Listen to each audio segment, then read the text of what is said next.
I never thought that it would end like this. My name is Roderick, once a proud swordsman of the Empire, now nothing more than a prisoner in the dark, teeming bowels of a Skaven lair. As I sit here, scratching my account into the dirt floor of this cage with a stolen piece of bone, I can't help but wonder how things turn so quickly.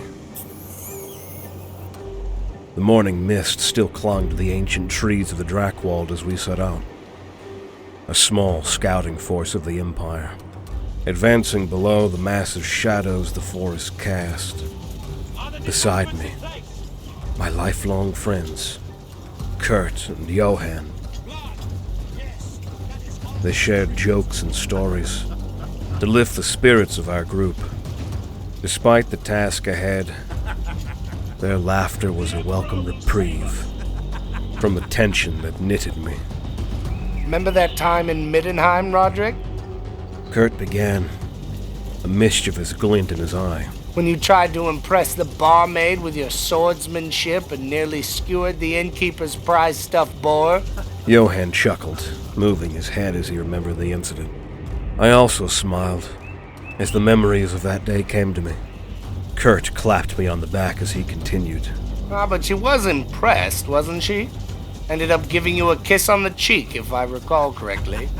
I couldn't help but smile at the memory. She did, and I've never lived it down thanks to you two. Our laughter echoed softly among the trees. A moment of lightness in the shadow of the forest. The camaraderie we shared was forged in countless drills, skirmishes, and the occasional pint of Bugman's beer, when the chance allowed. Our mission was supposed to be simple. March through the Drakewald forest, scout for signs of beastmen, and report back. But the forest held a different horror.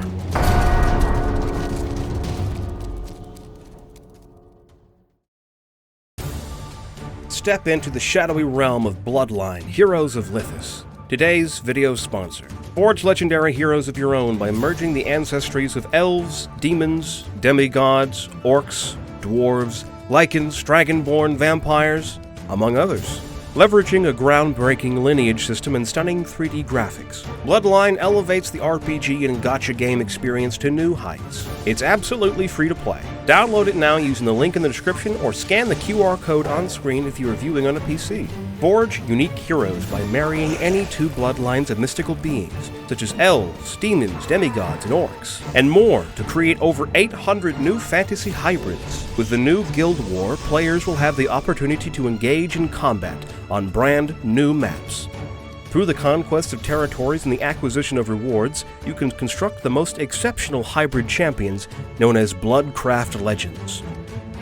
Dive into the unique Beast Feast, featuring seasonally released culinary components. Create distinct dishes using exclusive ingredients like mystical beast essences, arcane spices, and rare fruits, pushing your creativity to new levels with endless flavors and presentations. Master the cooking contests, gather prized beast ingredients, accumulate points, and seize the opportunity to trade for the exclusive clan hero, Yin the Hidden, and other rare treasures. Download the game now for free using the link in the description or scan the QR code on screen. Get a special starter pack using our link to get instant access to 1 summoning crystal, 100,000 gold, and 100 diamonds. The first 30 players to provide their in-game account ID and username in the comment section below will be eligible to get a free legendary female succubus champion, the Luxuriant.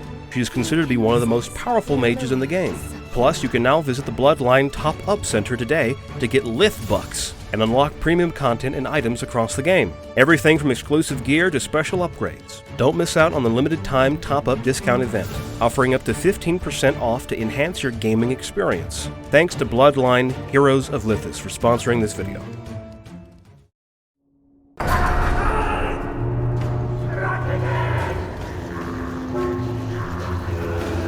Without warning, the forest erupted into chaos.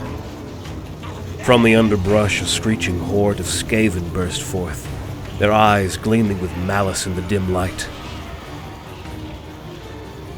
The air filled with the discordant clash of steel on steel, and the guttural cries of man and beast. I drew my sword, and beside me, Kurt and Johann fought with the disciplined fury of seasoned soldiers, their blades moving quickly as they cut down foe after foe. Yet, for every Skaven that fell, it seemed two more took its place. It was an endless tide of verminous bodies. The forest itself seemed to conspire with our enemies, the dense foliage hindering our movements while providing cover for the Skaven's swift darting attacks. Confusion reigned as units became separated. The disciplined formations we had maintained, now shattered by the ferocity of the ambush.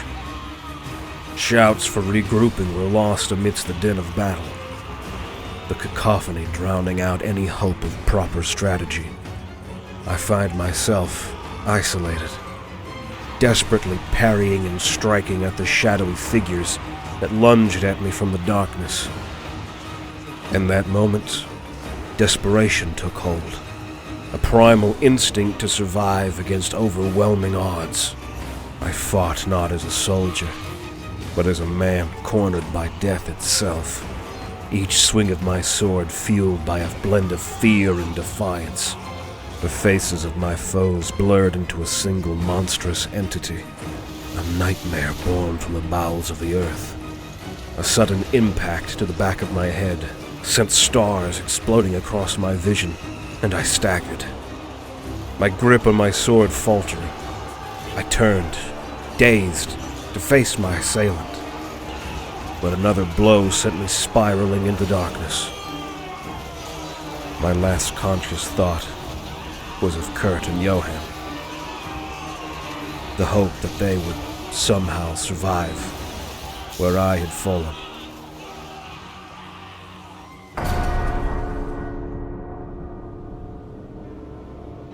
Awakening to the throbbing pain in my head, I blinked against the dim, flickering light, struggling to orient myself. The stench of decay and filth hit me first, indicating to me that I wasn't in the Drakewald forest anymore. "My name is Roderick," I said softly, as if reminding myself who I was and where. I was confined in a cage, its bars cold against my touch. Panic clawed at my chest. To my left, Kurt was slumped against the bars of his own cage, his face a mask of pain, but alive. His eyes met mine with a mix of relief and despair. The relief of seeing him alive was a small comfort in our misery. I called out to him, my voice cracking. "Kurt, are you all right?" He managed a weak nod. Alive. For now. His gaze shifted beyond me, and I followed it to where Johann was confined. My heart sank. Johann was motionless, a stark, unnerving stillness to him, with dark stains of blood marring his tunic, giving away the gravity of his wounds. The terror that had been simmering beneath the surface surged forth at a dire realization. We were prisoners of the Skaven, an unthinkable fate that promised nothing but suffering and darkness. The thought of what might come next, of the twisted experiments and punishments the Ratmen were known for, sent shivers down my spine. Kurt's voice broke through my spiraling thoughts. We need to stay strong. For Johann, for the captain, for all of us. His words were meant to be encouraging, but the gravity of our situation weighed heavily on them. Flickering shadows cast by the Warpstone-lit cavern seemed to dance mockingly. The sight of the insidious banner of Clan Skryre, adorned with the sinister symbols of Warpstone and lightning, was a reminder of the malevolent intellect that governed our fate.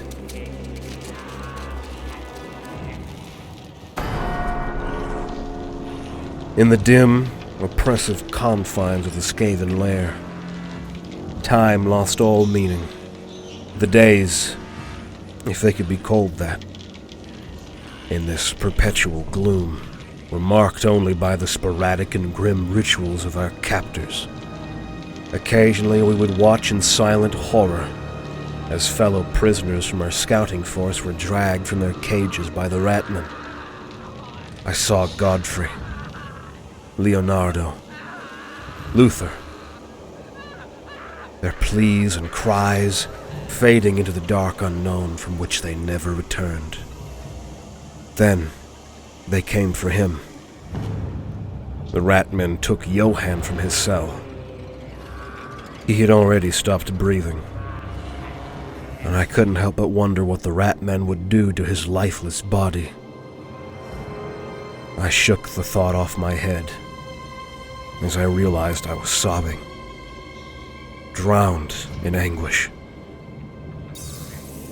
Just a few hours later, they would bring in another, new and frightened prisoner to take Johann's place.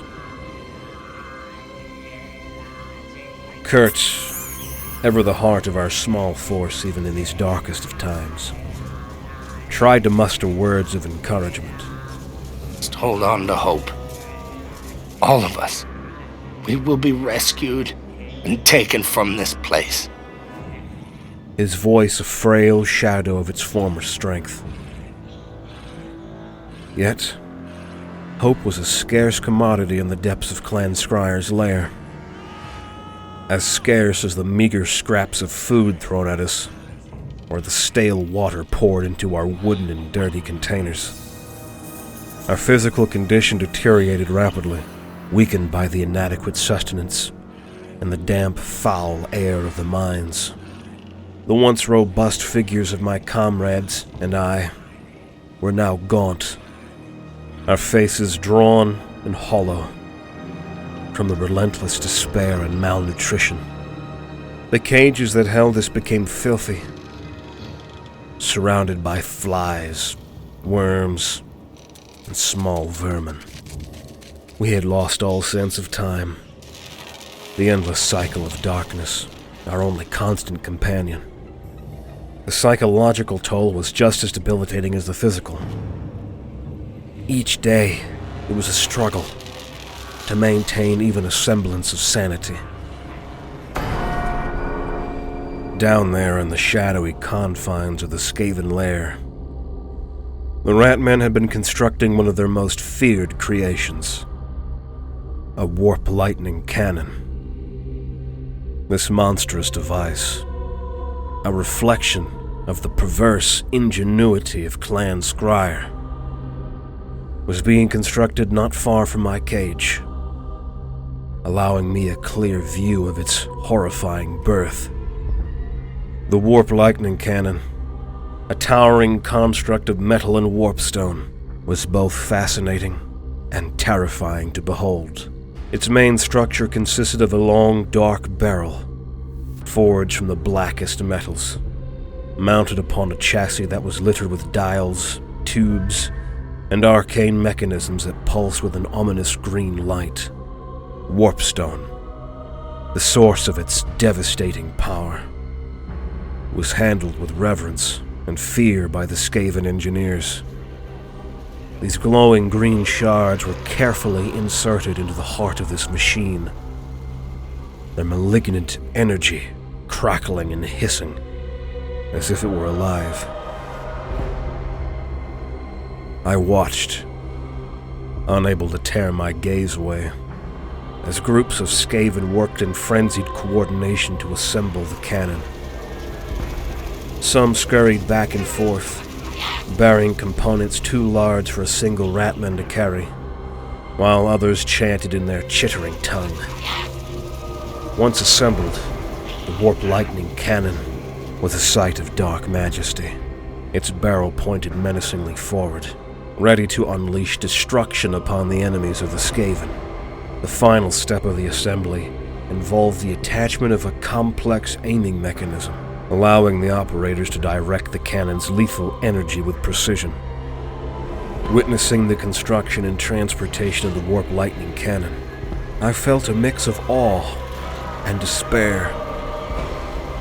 Here was a machine designed solely for the purpose of death and destruction.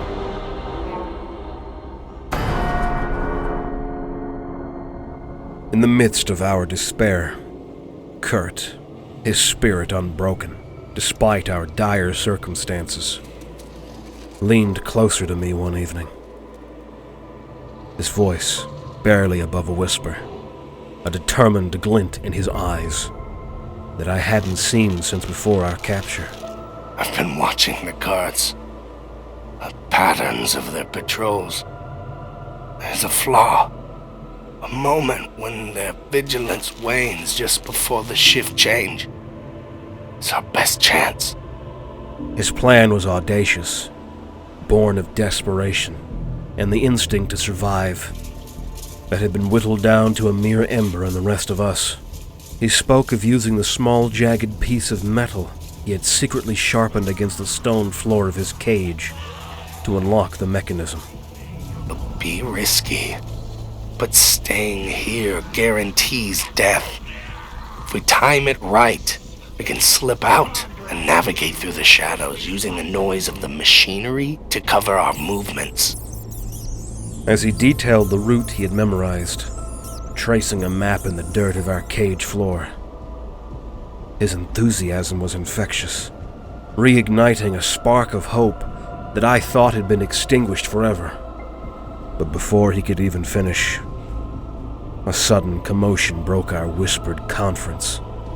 A group of Skaven, larger and more menacing than the usual guards, converged upon us. Their claws scraped against the metal bars with a harsh, grating sound that sent shivers down my spine. Without warning, they unlocked Kurt's cage and dragged him out. His protests and struggles futile against their overwhelming numbers. I reached out, my fingers grasping air as I watched my friend, my comrade, being carried away into the darkness from which no prisoner has returned. His eyes met mine as he tried to pass on to me his last remnants of courage and defiance. A silent plea to remember, to carry on. The plan, our first and last hope, vanished with him, leaving me alone with the echoing screams that soon followed.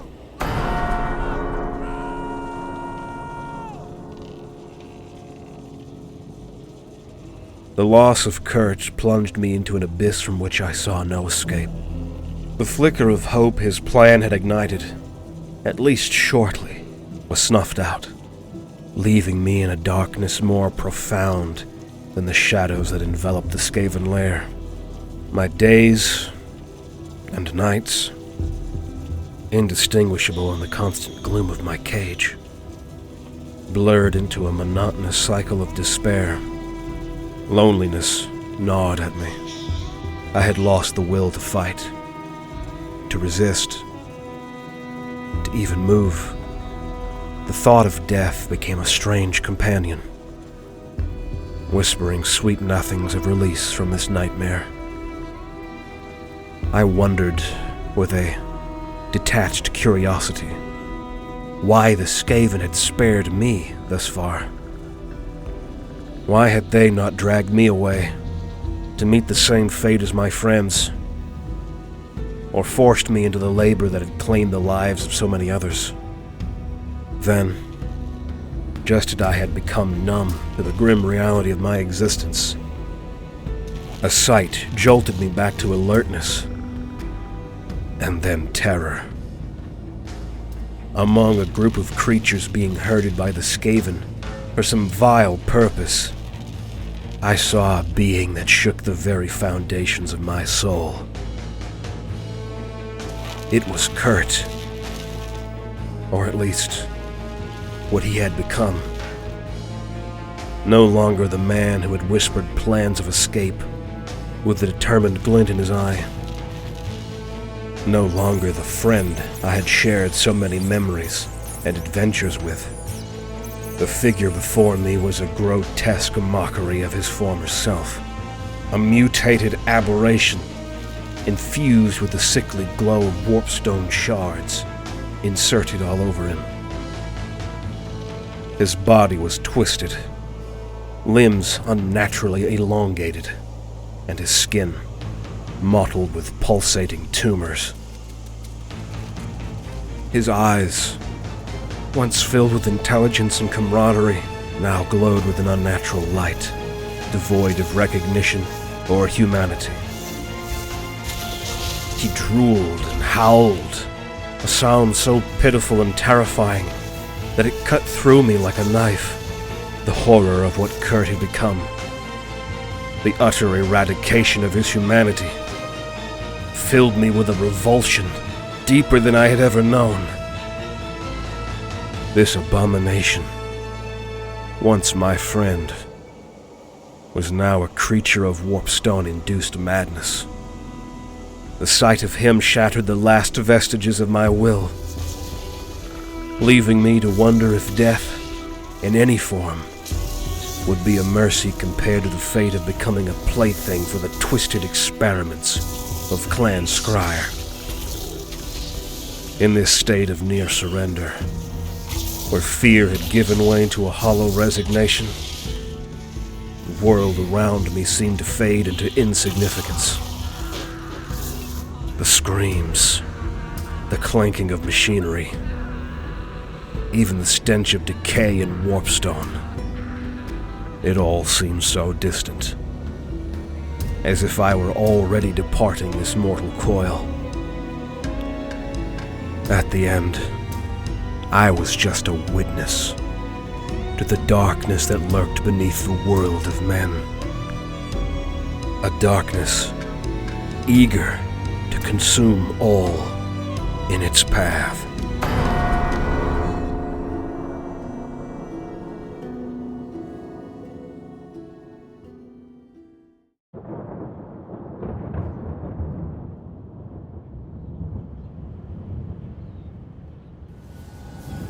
It is known that gales of magical force flow into the world from the far north, and most of these energies divide into the 8 winds of magic as they gust and disperse across the lands.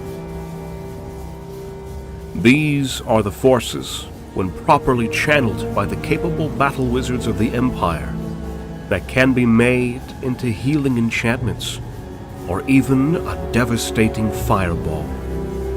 Some of these energies, however, remain as dark magic, pooling and eddying in places of great emotional disturbance. Usually the greatest concentrations of dark magic reside in battlefields, mass graves, sacrificial stones, and even disease-ridden settlements.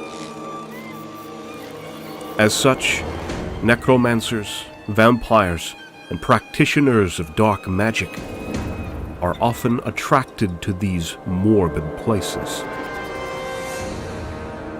The old world has been the scene of many conflicts and fierce battles for thousands of years. Below the peaty soil can be found the remains of entire, long-lost regiments. The skeletons and buried bodies of countless soldiers, once proud warriors, clad in the armaments and equipment of innumerable houses and origins. Their remains resting in unmarked graves. When necromancers and vampires seek to expand their dominion over a territory or gain power, they then practice great rituals to awaken the rotting flesh and bones, to make hordes of moaning zombies that walk only to fulfill the wishes of their master.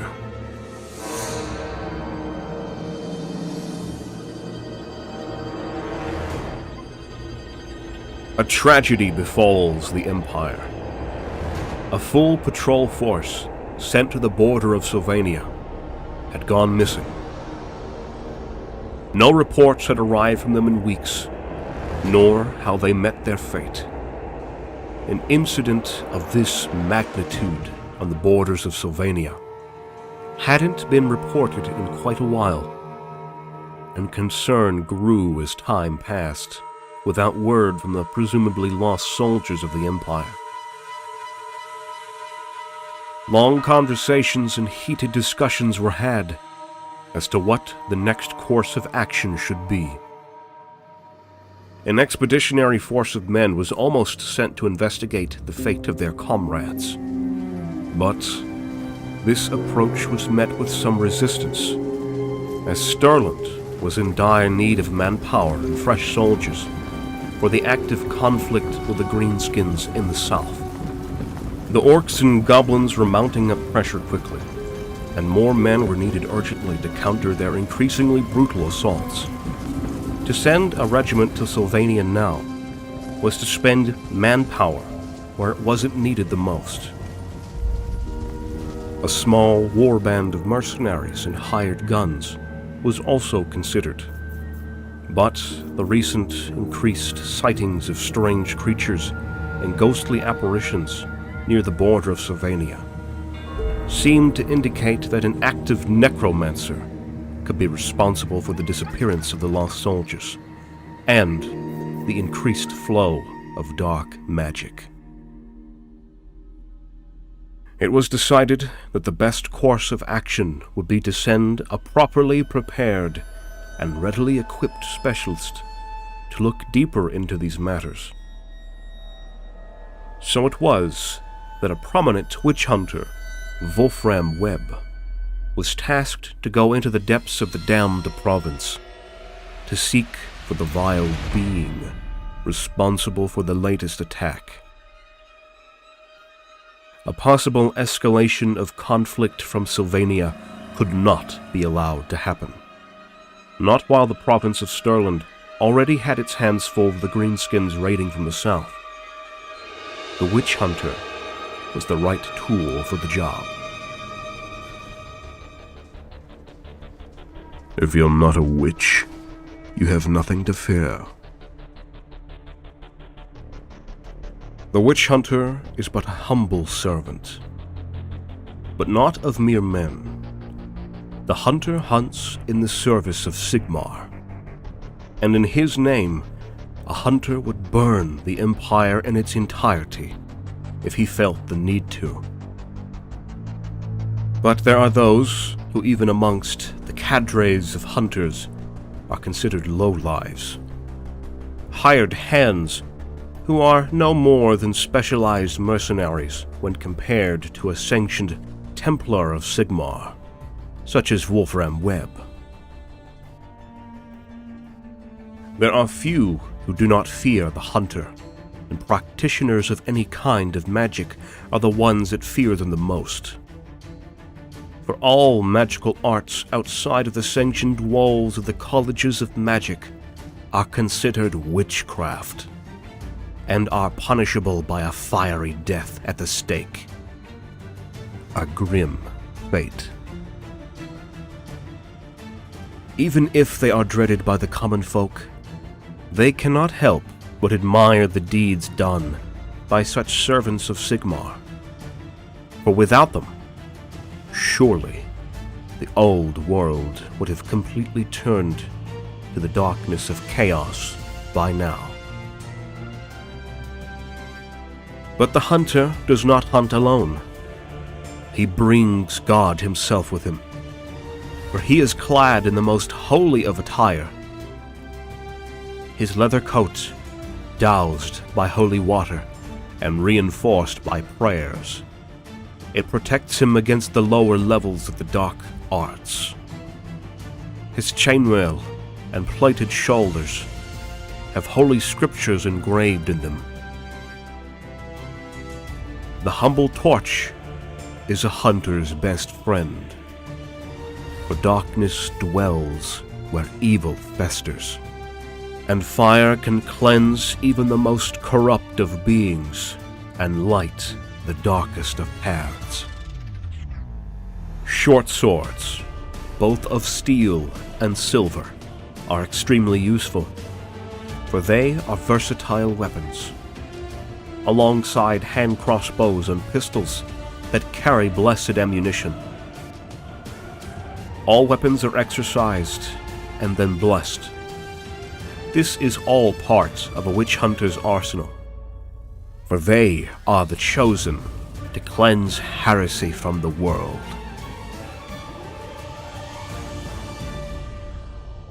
It is not uncommon for hunters to carry heavier weapons, especially when in a team, such as temple-blessed flamberges, repeating rifles, halberds, and so on.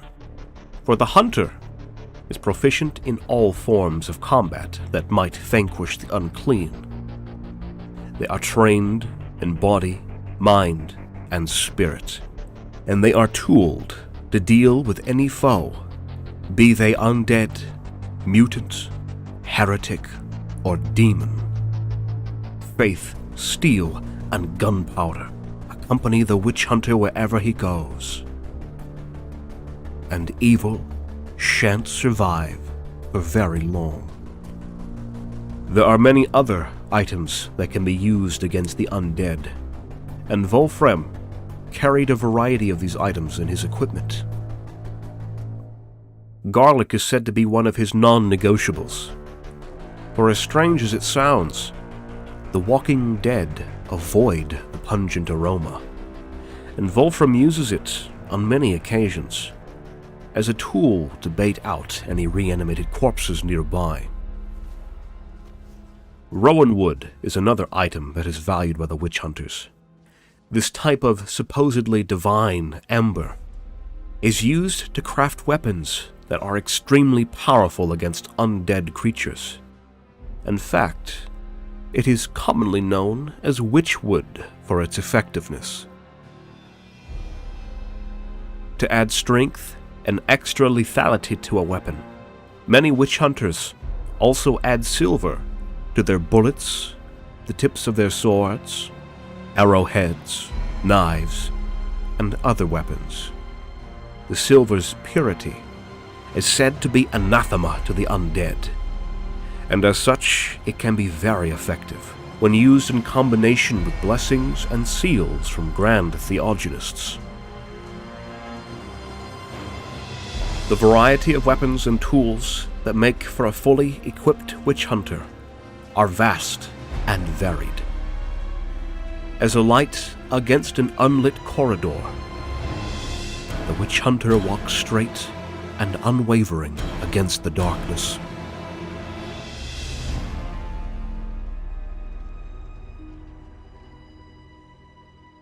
Lonesome moorlands and craggy hills punctuate the yellow-leafed woods, the almost uninhabitable forests of Sylvania. A place that is said to have been left forgotten by the gods. A grim land where the stench of death chokes the air, and the feeling of unrest is almost palpable. The gloomy clouds and mist that shroud these lands is said to be haunted, charged with invisible dark magic that can be used by terrible beings that lurk there hidden in the shadows. Although Sylvania is technically part of the Empire, the land is so shrouded in mystery and fear that no sane being would consider making their home there. It is mostly considered a separate realm from all other provinces, and the legends of powerful vampire lords that lived there still haunt the lands in the form of whispers, nightmares, and ghost stories told by the peasants. Wolfram Webb walked under the heavy shadow of the massive trees that crowned the road that led deeper into these cursed lands. his icons and emblems of faith shining against the night, as if defiant of the darkness that surrounded the witch hunter. His first stop was a small settlement in the Sylvanian border. A small tavern with dim lights was the biggest building there, and it had the most activity by night. And by that, it is meant that only a small number of farmers regularly gathered there, for it was a small settlement indeed. The mere presence of Wolfram was heavily noted in the tavern, despite his best efforts to minimize it. Some peasants lowered their heads, while some others made a notable effort not to pan and stare at the visitor. After concluding that no being there was tainted or corrupted, the witch hunter sat at the edge of a long table and started some small talk with a single, lonely man. After a couple of hours and some well-spent coin for about 3 or 4 rounds of the mediocre beer available here, Wolfram had his table full. How these men drank such a distasteful beverage was something the witch hunter could not understand. Despite that, questions were posed, and some of the answers he heard that night could be of value. The next morning he continued his journey. Generally speaking, walking by day always felt safer in Sylvania, as the undead creatures that often roam these lands cannot stand the brightness of the sun. Direct sunlight burns them, and so they hide in caverns, catacombs, and abandoned ruins, waiting for the night to cover it all once again. Wolfram Webb felt safe regardless of the time of day or of any creature that could be dwelling nearby. His training and experience had taught him to always keep his guard up and never underestimate the intentions and capabilities of the enemy. He was prepared for any encounter and any challenge that the suspected necromancer could present. And with the clues he had gathered, he was certain he was going in the right direction.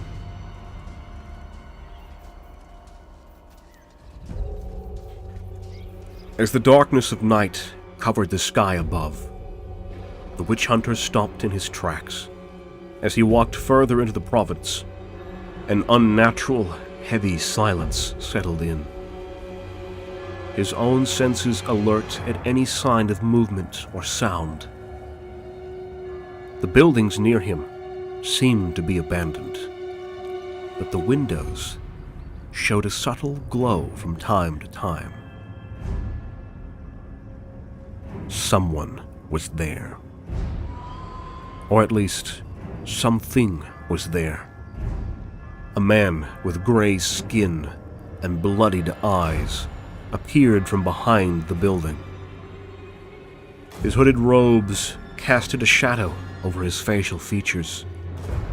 The eyes glowed red. It stared at the witch hunter directly. Wolfram Webb stared back at it, knowing in his heart that this was a creature that needed to be burned with fire. He gave just one step forward. The tall, hooded figure raised his hands, and with them, the wind suddenly turned cold. Below the necromancer, a crack erupted from the soil, and from below, 2 monstrous wolves emerged. Their aspect was feral, their eyes yellow, and they uttered an unnatural growl. Broken bones and gaping rib cages could be seen from afar. These were long dead wolves, but brought back to something resembling life. They looked miserable, but dangerous nonetheless. They charged immediately, without holding back, with no signs of fear or sense of self-preservation. A bang was heard, and the first of the wolves fell head first into the ground. No growl, no yelp of pain. The undead animal just tumbled and twitched for a few seconds before it finally stopped moving. Wolfram sheathed his still smoking gun as the second wolf was already in the air. With a swift dash, the witch hunter evaded his attacker, and the wolf passed just inches away from him. As the feral wolf landed, it quickly turned on its bony heels to face Wolfram once again. But it was already too late. Wolfram was already moving towards the necromancer, his hand holding the silver knife he had just used to slice the wolf's spine in twain. The wolf tried advancing once again, but its legs crumpled beneath it, and the half-alive, half-dead wolf stumbled to the ground, not dead, but unable to move. It howled and made guttural sounds as it struggled to crawl towards the witch hunter, powered only by the ill will of its master. The witch hunter carried a blessed crossbow, made of master-crafted rowan wood, adorned with no less than 4 purity seals, and armed with sanctified ammunition. He raised the weapon and leveled it at the necromancer's head.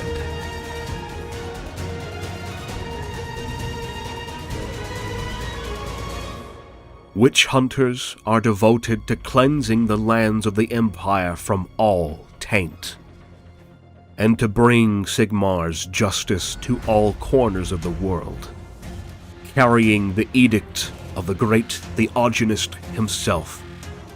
They carry the divine right to execute any unholy beings that may infiltrate their sacred lands. As proof of his divine work, Wolfram carried the severed head of the necromancer back to the Temple of Sigmar. His work was complete.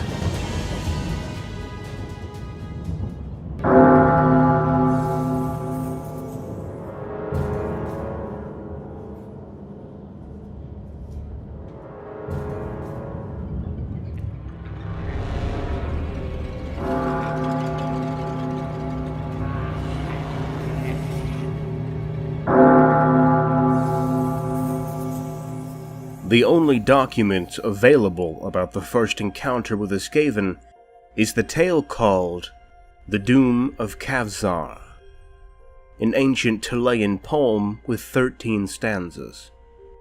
Copies of this tale have inexplicably disappeared from the Empire, but the tale is still known in Talea. The text reads as follows. Once upon a time, long, long ago, men and dwarves lived together beneath the roof of one great city. Some said it was the oldest and greatest city in the world, and had existed before the time of the Longbeards and Manlings. Built by older and wiser hands in the dawn of the world. The city lay both above and below the earth, in keeping with the nature of the populace that dwelt there. The dwarves ruled in their great halls of stone below ground, and wrestled the fruits of the rock free with their day-long toil, while the manlings reaped the fields of swaying corn that surrounded the city with a patchwork blanket of gold. The sun smiled, men laughed, and everyone was happy. One day, the men of the city decided that they should give praise to their gods for their good fortune. They planned a temple such as the world had never seen before, In the central square, a colossal hall would be built, and topped with a single cloud-piercing tower. A tower so tall it would touch the very heart of the heavens. After much planning, and with the help of the Longbeards, they set about their monumental task. Weeks became months, and months became years, and still the manlings built. Men grew old and gray working on that great temple, their sons continuing their work through summer sun and winter rain. At last, after many generations, work began on the great spire itself. Years passed, and the tower reached such a height that the manlings found it ever more difficult to take the stone up to the top. Eventually, the work slowed to a crawl, and finishing the tower seemed impossible. Then one came among the men of the city, who offered his help in their great scheme.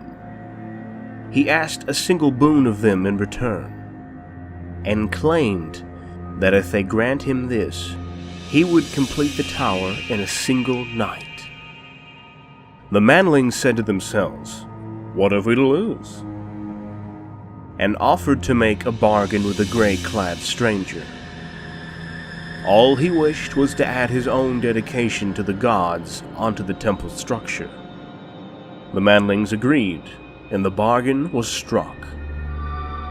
At dusk, the stranger entered the unfinished temple and bade the manlings to return at midnight.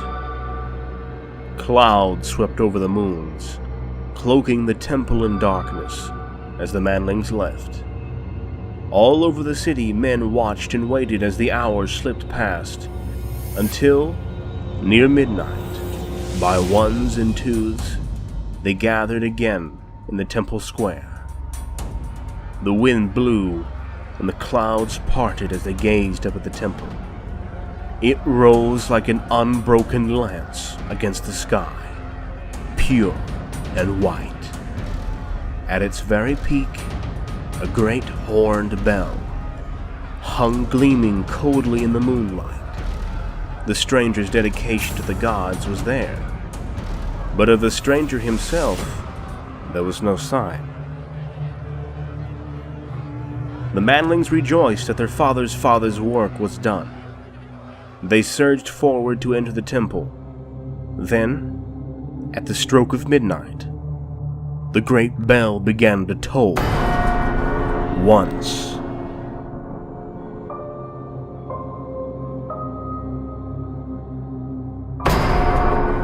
Twice.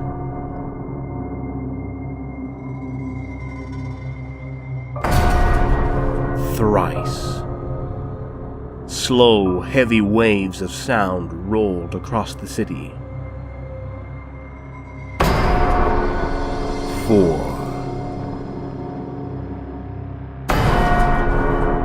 5.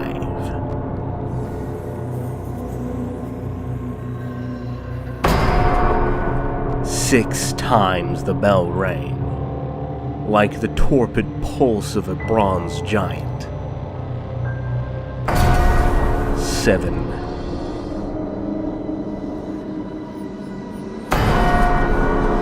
8. 9. The rolling of the bell grew louder with each ring, and the manlings staggered back from the temple steps, clutching their ears. 10.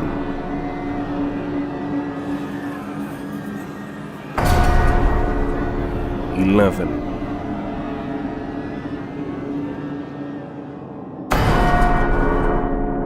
12. 13. At the 13th stroke, lightning split the skies and thunder echoes through the night.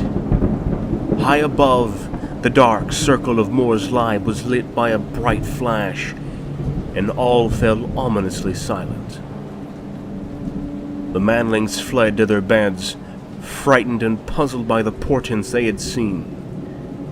Next morning they arose to find that the darkness had come to their city. Brooding storm clouds reared above the rooftops, and such rain fell as had never been seen before. Black, like ash, the rain fell and puddled in the streets, slicking the cobbles with darkly iridescent colors. At first, some of the manlings didn't worry. They waited for the rain to stop so that they might resume their work. But the rain did not stop. The winds blew stronger, and lightning shook the high tower. Days stretched into weeks, and still the rain did not stop. Each night the bell tolled 13 times. In each morning the darkness lay across the city. The manlings became fearful and prayed to their gods. Still, the rains did not stop, and the black clouds hung like a shroud over the fields of flattened corn. The manlings went to the dwarves and beseeched their help. The Longbeards were unconcerned. What mattered a little rain on the surface? In the bosom of the earth, all was warm and dry. Now the manlings huddled in their dwelling, fear gnawing at their hearts. They sent some of the number to faraway places to seek help, but none of them returned. Some went to the temple to pray and sacrifice their dwindling food to the gods, but they found the temple door closed to them. The rain grew heavier. Dark hailstones fell from the sky and crushed the sodden crops.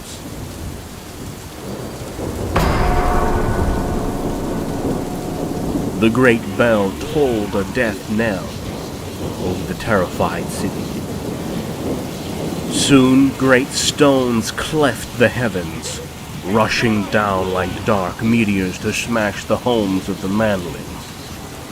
Many sickened and died from no apparent cause, and the newborn babies of the manlings were hideously twisted. Skulking vermin devoured what little stored corn there was left, and the manlings began to starve. The manling elders went to see the dwarves again, and this time demanded their help. They wanted to bring their folk below ground to safety. They wanted food.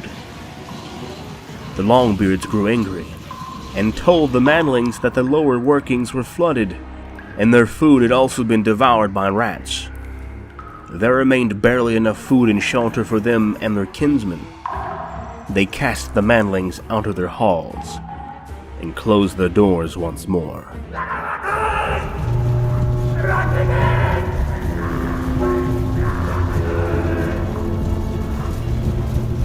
In the ruins of the city above, each day became more deadly than the last. The manlings despaired and called for succor from the dark gods, whispered the names of forgotten demon princes in the hope of salvation. But none came.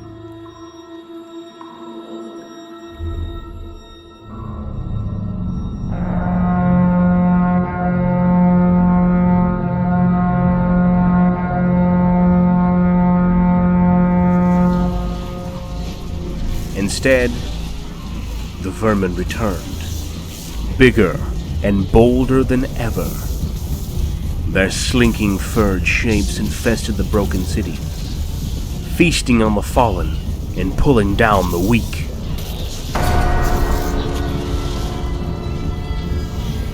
Each midnight the bell tolled 13 times on high, seeming now brazen and triumphant.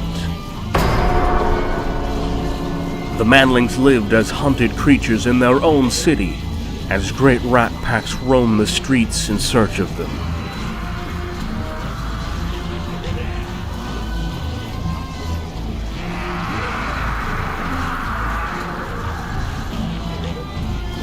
At last, the desperate manlings took up such weapons as they had and beat upon the dwarves' door, threatening that if they did not emerge, they would drag them out by their beards.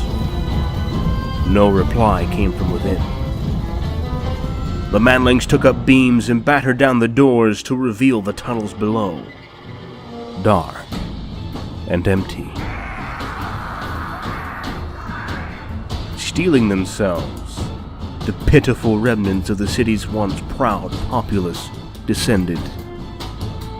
In the ancient hall of kingship they found the dwarves, now naught but gnawed bones and scraps of cloth. And there they saw by the dying light of their torches the myriad of eyes about them, glittering like liquid midnight, as the rats closed in for the kill.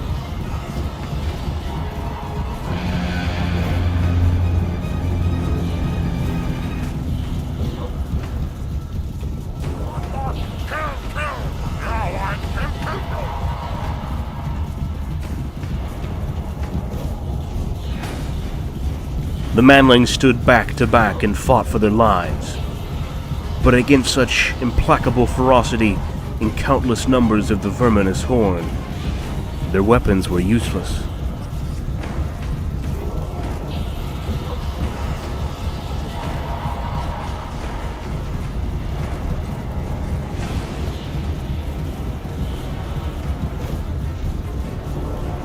The tide of monstrous rats flowed over them one by one, dragging them down to be torn apart, the yellow chiseled teeth sinking into their soft flesh, the dark tufted mass drowning their pitiful screams with their hideous chittering.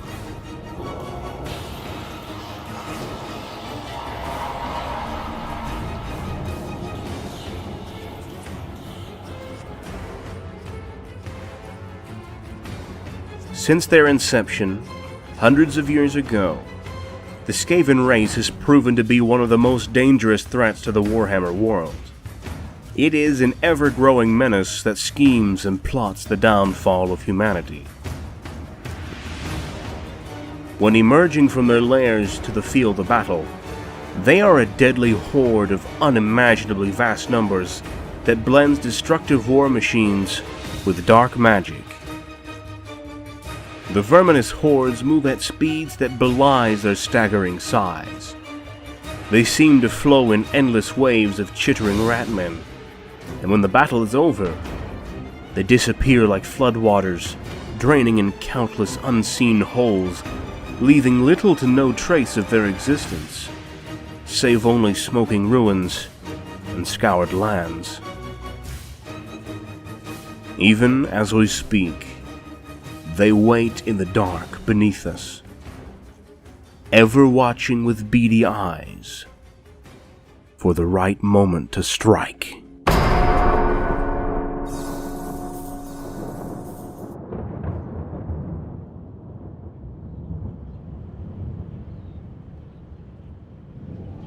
Perhaps now, looking back at the events of that accursed year, it was obvious that the village of Arnsberg was doomed to fall into the hands of the enemy.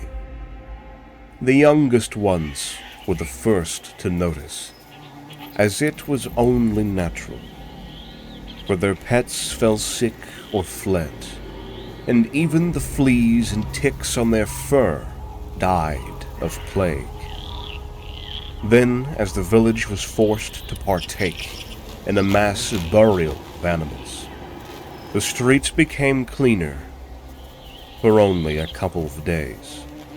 Distinctly so, as the rats had also vanished.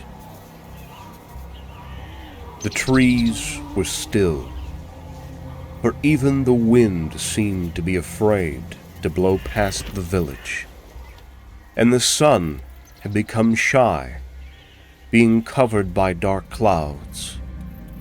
But no rain came, as if afraid to visit humble Arnsberg, and nobody would fault them. No rain ever came, and it was awfully dry. The people, especially the old folk, had become strange, and their very bodies had begun to change. In the beginning, in subtle ways. But as time passed, it became clearer that something was afflicting the place. Many had been executed by the Church of Sigmar on charges of mutation, corruption, and dark contracts with distant, nigh eldritch and bizarre beings. The cattle, too, were cursed, as the cows went mad and began eating each other, consuming even their own offspring, and with their horns impaling each other with primal savagery. But the goats did worse things to each other, things too abhorrent to even mention. And the crops, oh, the crops had human features on them. They were inedible, but they seemed to have a life of their own, and they whispered in agony. They were all mercifully put down. The river had become a sick green color, and birds had begun falling lifeless from the sky before disappearing completely. The sky was dead, and finally the rain came, and it did not stop. The world was sobbing for the strange fate of Arnsberg. Clearly the village needed help, and local Templars of Sigmar offered to quests along the main road to seek holy respite, and indeed the village cheered them on as heroes. In truth, many of the villagers were being eaten by Father Gascoigne, the local priest of Sigmar. He had fallen to corruption, and he was declared a heretic after being discovered. He was hunted down like a dog, and for many a night did he stalk the streets and nearby forests, hiding like the loathsome man-eater he had become. Eventually, he was found dead, bursting from the inside out with pus. And all who had been in contact with the body died shortly thereafter, and the crows who feasted upon it mutated into hideous creatures. Food had run out, and the people were desperately fleeing, and it was found that, to outside eyes, they were already too far gone, and it did not take long for the authorities to arrive.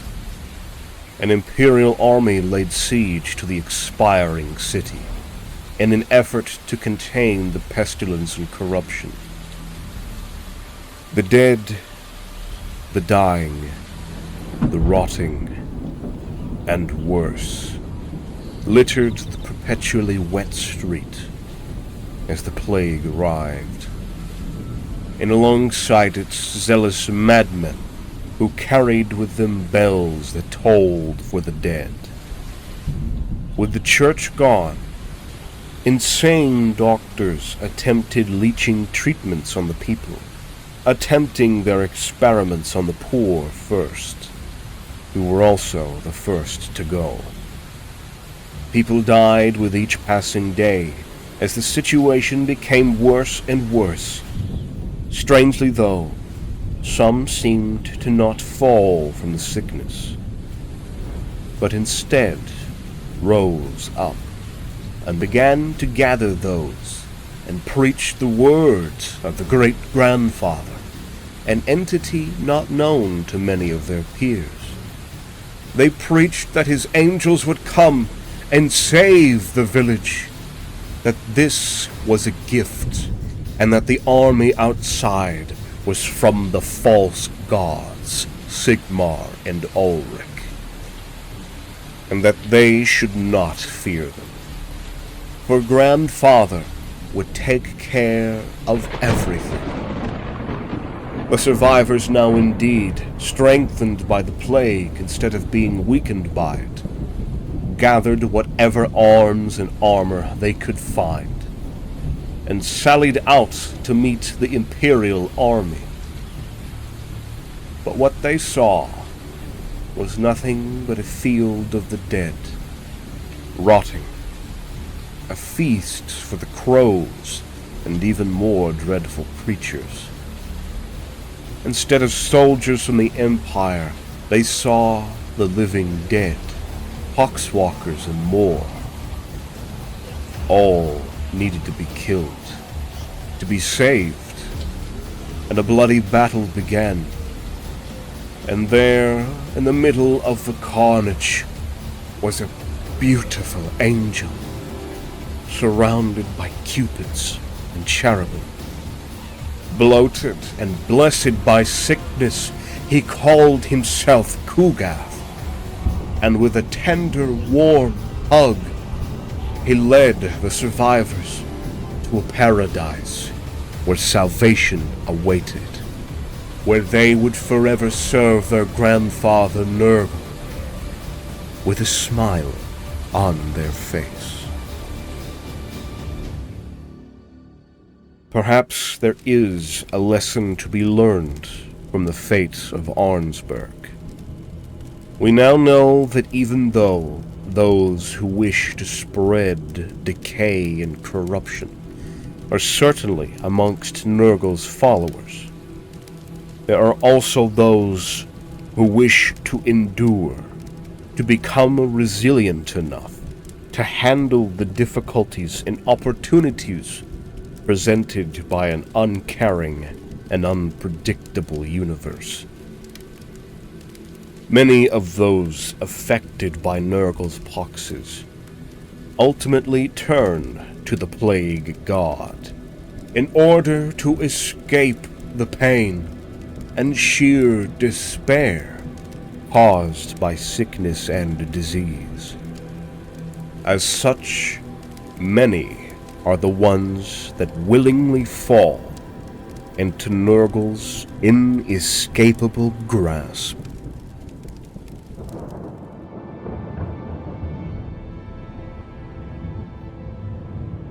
Ika Leichman was born and raised in Talagrad. From a young age, he served in the Imperial Army, as the Leichmans had always been a proud military family. Ever since he could remember, Ika had aspirations of joining the Reichsguard, an elite order of cavalry known for their courage and combat ability. Known for tipping the scales in countless conflicts involving the Empire of Man. Unfortunately, these dreams were cut short, as he was discharged from military service after being caught in a horrific ambush along the Sylvanian border. Ika was part of a regiment tasked with guarding the areas and borders that separated the living and the undead.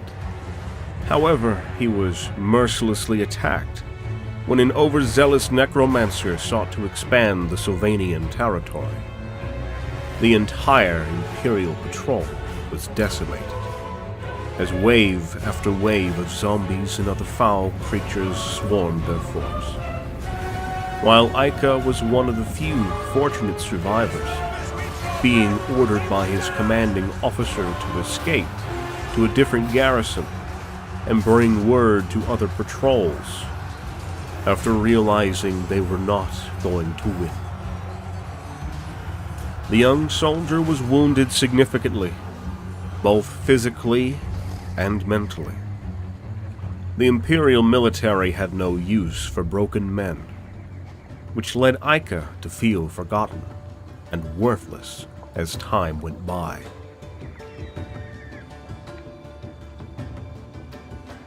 While he might not have been able to achieve his past dreams of joining the elite Reichsguard, Ika would still work to serve, as his honor and dedication to the Empire had not faltered.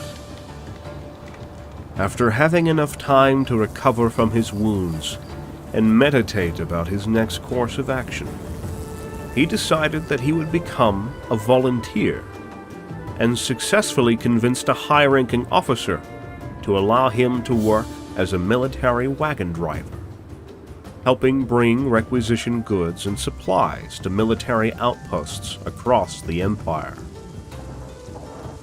This new duty went on for a while, and started to really suit Ica, more than he really expected. While the new position wasn't as glorious as being a frontline cavalry soldier, the ability to continue serving his nation was reward enough, especially due to his near-death experience upon the Sylvanian border. When Ica Leichman wasn't transporting supplies to various military outposts and armies, he spent his free time doing what he could to maintain the countless roads that snaked throughout the Imperial territories, to allow for a constant stream of supply lines and traders to distribute goods without issue. While it wasn't the Rights Guard, Ica loved his new duty, as the downsides of his time as an Imperial soldier, he was stationed in specific locations for months at a time. But as a wagon driver, he was able to travel while still supporting the nation and military he loved so dearly.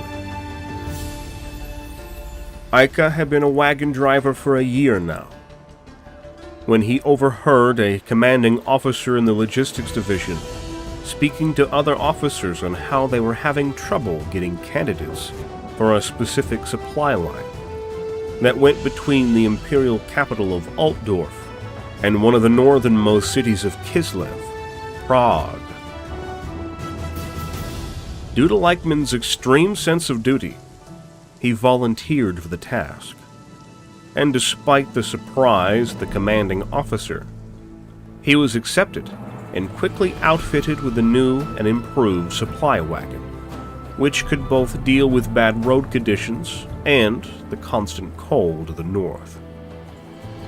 Upon receiving the new wagon and a document including the formal orders and related information for the task, Ica was on his way to Altdorf to collect the first shipment of goods to be transported all the way to Prague.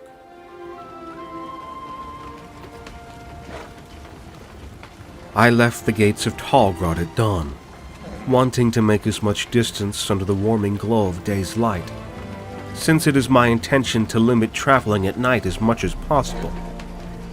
I occasionally stopped at local villages along the way.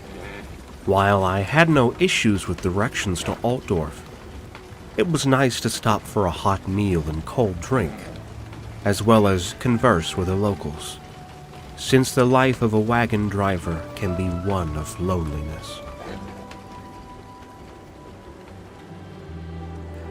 The roads were typical of an imperial trading route. The majority of the trip was on smooth paved road, while the short leg of it was on loose gravel due to a recent storm. After some time, Ica and his new wagon arrived outside of the gates of Altdorf. The city was even greater than he had imagined.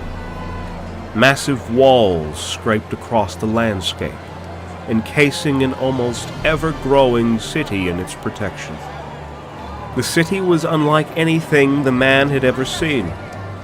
Countless buildings reaching up to the clouds, busy streets full of merchants yelling. He saw a group of young men running and playing without a care in the world. If it wasn't that he had a job to do, Ica would have spent a couple of days just taking in as much as the city could offer. After showing the military orders to one of the gate guards, Ica made his way to the supply yard, where he would pick up the requisitioned items. The men in charge of loading the wagon were somewhat puzzled to find out that someone voluntarily agreed to take part in the supply line to Kislev claiming only fools and madmen would agree to make that journey. This did not shock Ica, though, as these men have most likely never ventured outside of the walls of Altdorf, and traveling anywhere outside of the protection of the Empire would seem daunting.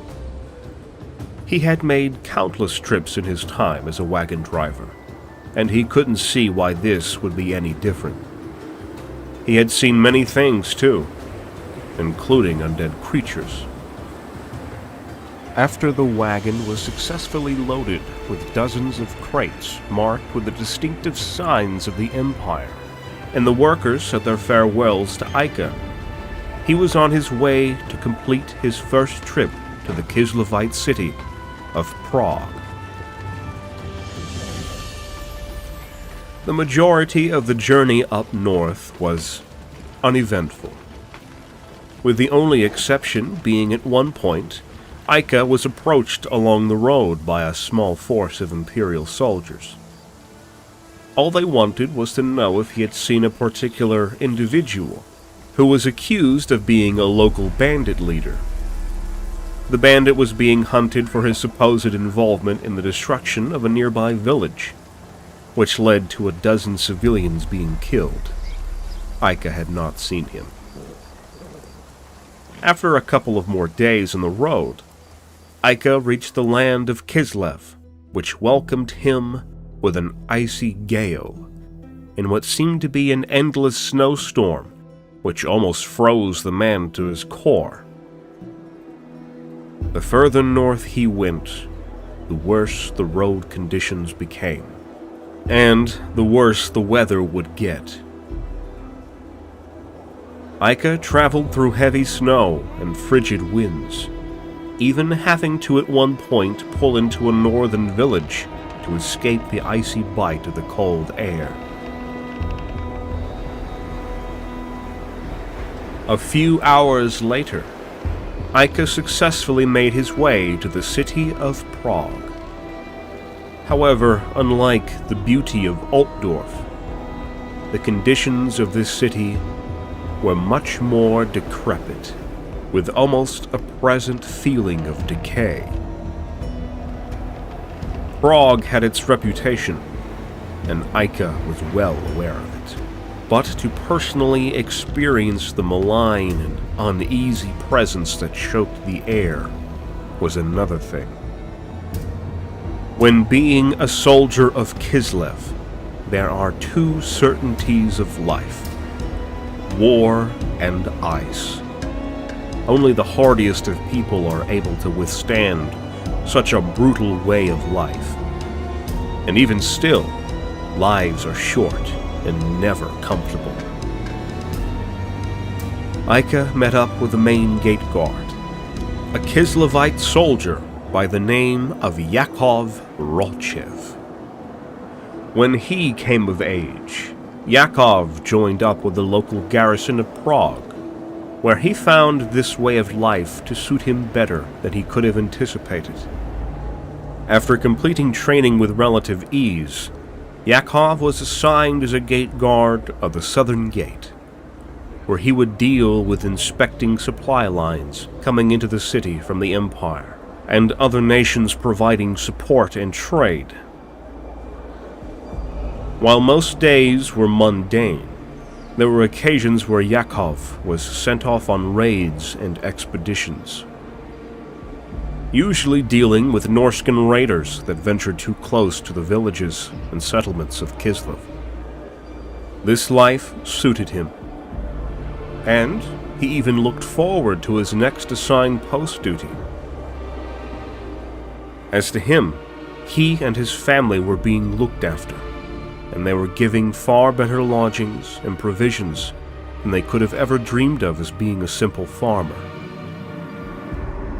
After a short conversation with the Kislevite, Ica drove the supplies up to the logistics yard and dropped off his first batch of items.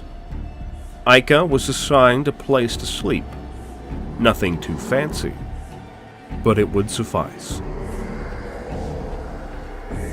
Nightmares haunted his mind that night. terrible visions and a feeling of powerlessness suffocated him. On more than one occasion, he woke up sweating and gasping for air. The next day, and without delay, he was back on the road to Altdorf to pick up the next shipment of goods.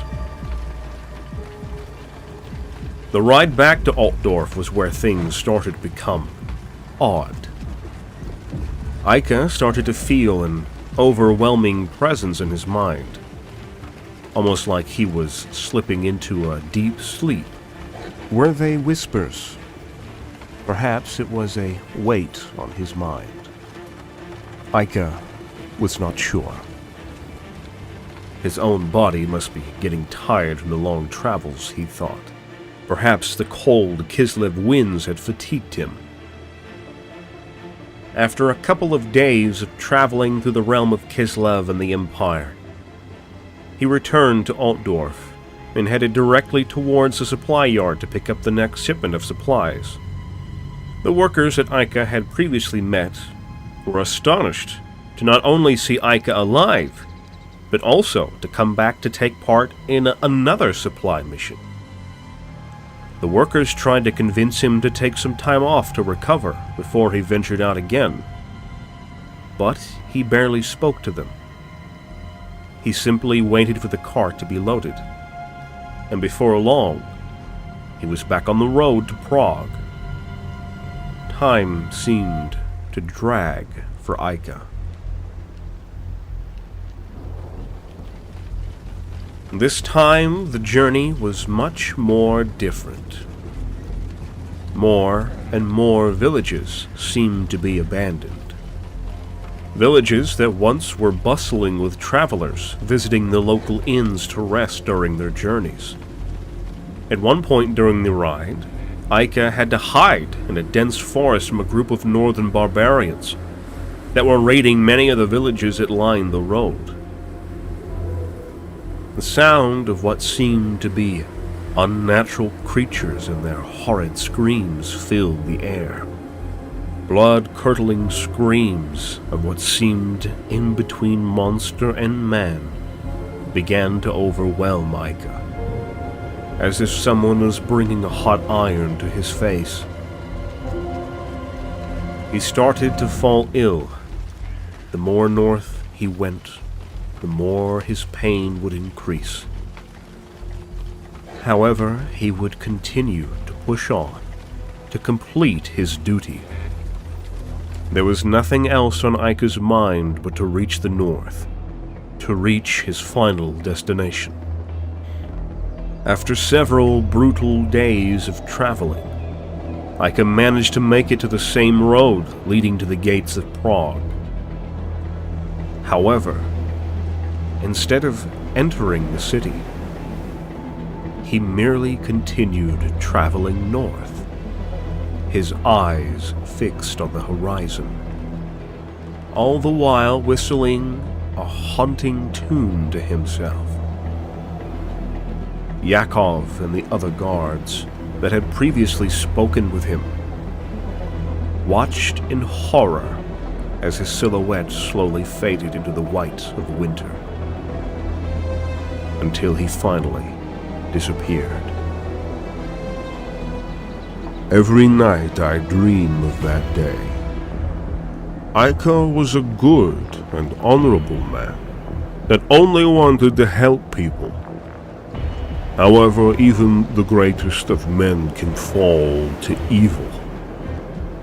There is no doubt that the ruinous powers had taken hold of him, while we men of Kislev have grown used to the corruption of chaos.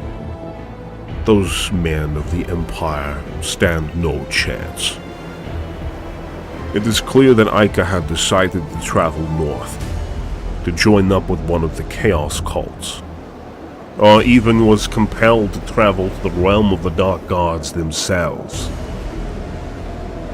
However, I doubt he will even survive the journey. For hundreds of years, our kingdom of Kislev has prepared for the day that chaos decides to invade our world once again. But we did not expect that day to come. We were too ignorant to heed the signs, to listen to the warnings of the wise men. But now, there is no question about it. Darkness comes.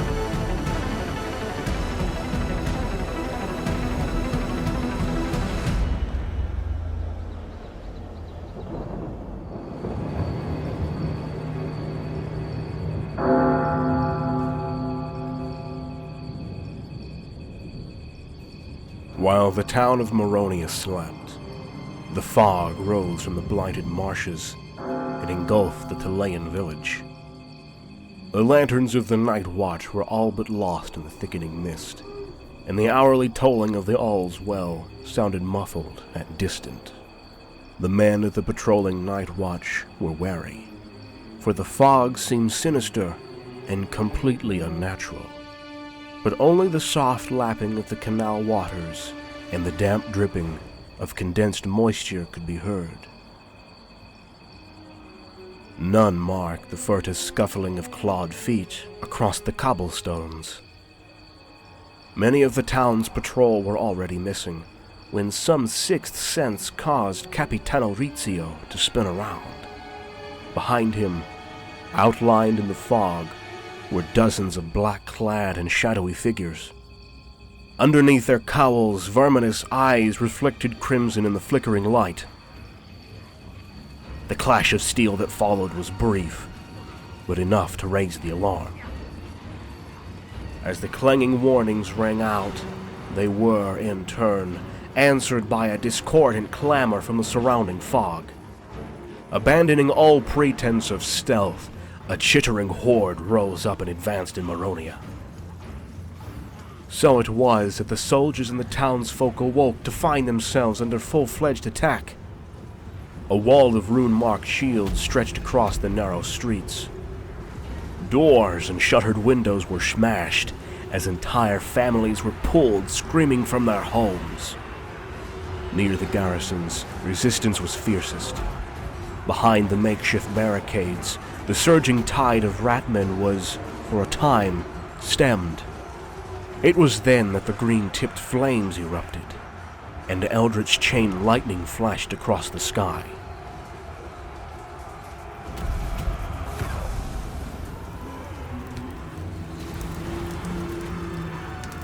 By morning, every citizen, like the fog, had disappeared.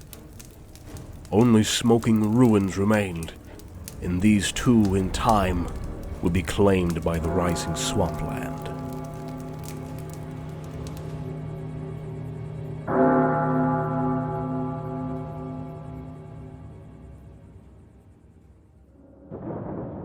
Henrik was only a youngling when he saw it, a dead rat lying in the corner alone, rotting. Even the flies avoided it. Alongside the great black rodent was a green glowing stone of peculiar aura and smell. It seemed the rat had chewed on it. The great green moon, Morsleb, was high in the sky that night, and its shine illuminated the tiny rat body through the window of the living room. Henrik's mother was deeply sick and in bed, so the responsibility of cleaning it up was all his. Reluctantly, he grabbed the rat with a shovel, and he simply stared curiously at it for a while. Oddly, he felt sympathy for the dead creature, and buried the thing in his yard and keeping the green stone as a memento mori. His mother moaned from her bedroom as he dug the grave. By candlelight, he fed his mother, then had dinner, and finally went to sleep. The candle remained lit for a while. Its light went green just before being extinguished, and darkness engulfed the house. 1 week had passed, and Henrik was about to receive a visit. A local healer, a lady dressed in white, had come to remedy his mother's bizarre ailment. It was in the middle of the day, but the sun was hidden behind the clouds, like a curtain of darkness swallowing the light. She arrived at the ramshackle home, but got no warm welcome, as was usual for a healer. To the side, in the yard, was an empty hole, tiny claw marks indenting the margins.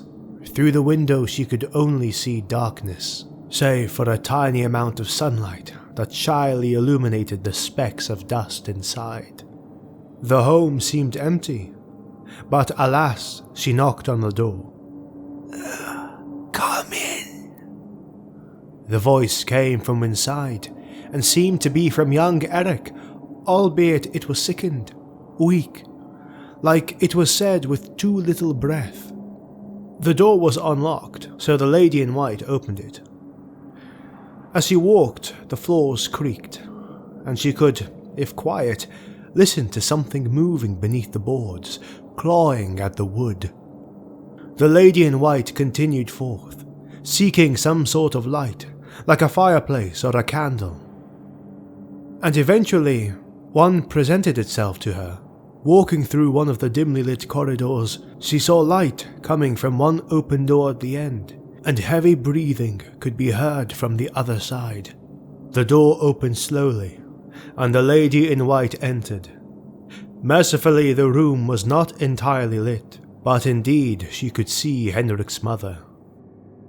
A bloated thing, contorted in its own agony, the pained moans not too certainly coming from her snout. It had 4 paws in the place of feet and hands, and its yellowish-pink skin was covered in blisters and 12 foul-smelling holes from whence a milk-like substance was secreted. A black rat strolled through the room, quickly making its way outside, the door shutting behind it. The woman in white, however, was not frightened. To heal such a creature, she produced from her satchel a scalpel. "Will you help my mother?" HENRIK was behind the woman, seemingly having been hidden behind the door. "Yes," said the woman in a quiet, determined voice. No, you will not. He had in his hand something that glowed green. HENRIK stepped into the candlelight of the room, showing his bizarre image. His skin was dotted with patches of grey, rattish fur, and his mouth was more of a toothy maw, his teeth yellow and sharp. His eyes were entirely black, and reflected the candlelight with a red tinge. His right hand, truly closer to a paw, held a butcher's knife. The window opened as a gust of wind entered the room and snuffed out the candle. And all that remained was a single speck of green light emanating from the strange stone in HENRIK'S hand. It reflected off the boy's own black eyes, and suddenly dozens of other, smaller eyes filled the room.